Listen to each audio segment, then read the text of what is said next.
One thing I didn't realize, the Briggs are self-igniting, or not self-igniting, self-exciting. Exciting? Yeah, maybe. Anyways, you don't, the coils, I guess it's a magneto. You ground it out to kill it. But with that being said, it runs!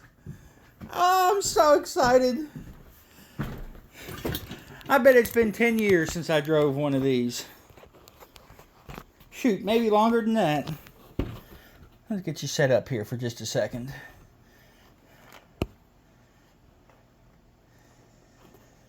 Oh, totally crooked, but we'll deal with that. Anyways, I don't know if I mentioned, what I've got here is a 1973 Raider 12. Serial tag, even though it was painted over, is fine. You know, it's still legible because of the way they stamp it.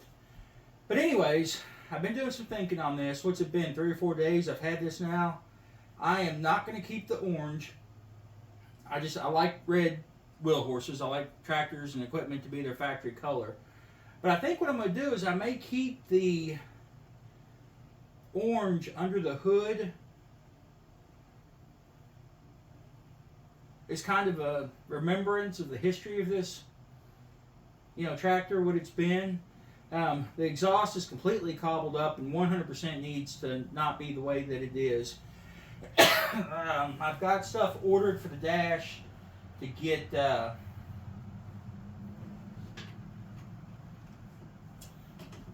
switches and stuff to get the wiring done on it.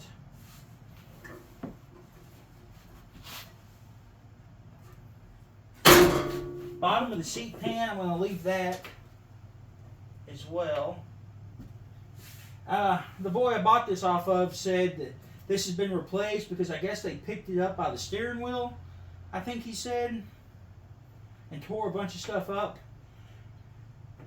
Man, I'm glad it runs and drives. Motor sounds healthy too.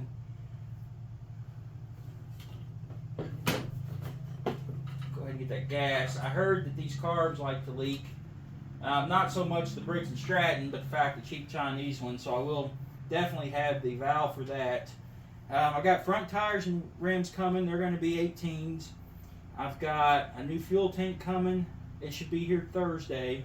So my goal, if I can get this sanded down and prepped tomorrow, it can dry over the day. And I should have this decently drivable by Friday or so. Assuming the paint dries, it's cool.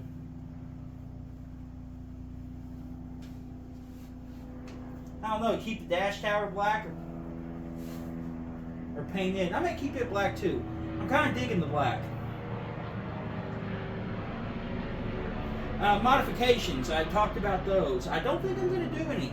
I think we'll put the wheels and tires on it. I'm going modest. I think 18s in the front, 26s in the rear.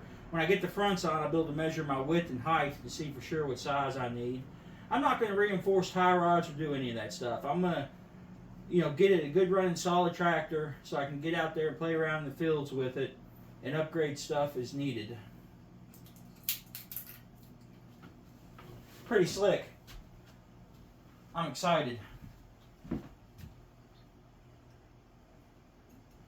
Definitely excited that it runs and drives.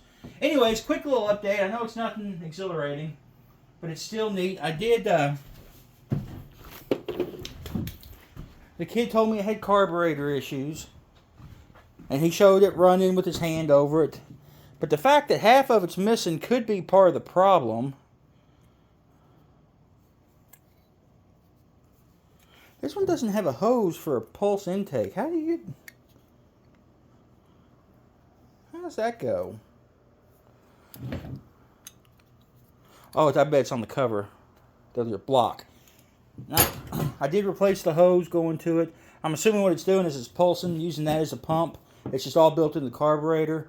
As cheap as these things are, I got half a mind to buy another one once I really get running this, just to keep it here on the farm in case something happens.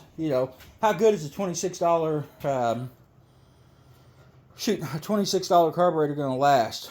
But anyways, the motor is, I did mention, off of a Craftsman. It is 18 horsepower, Briggs & Stratton, cast iron everything, L-block I think they call it. I've never messed with Briggs, so I'm pretty excited about that.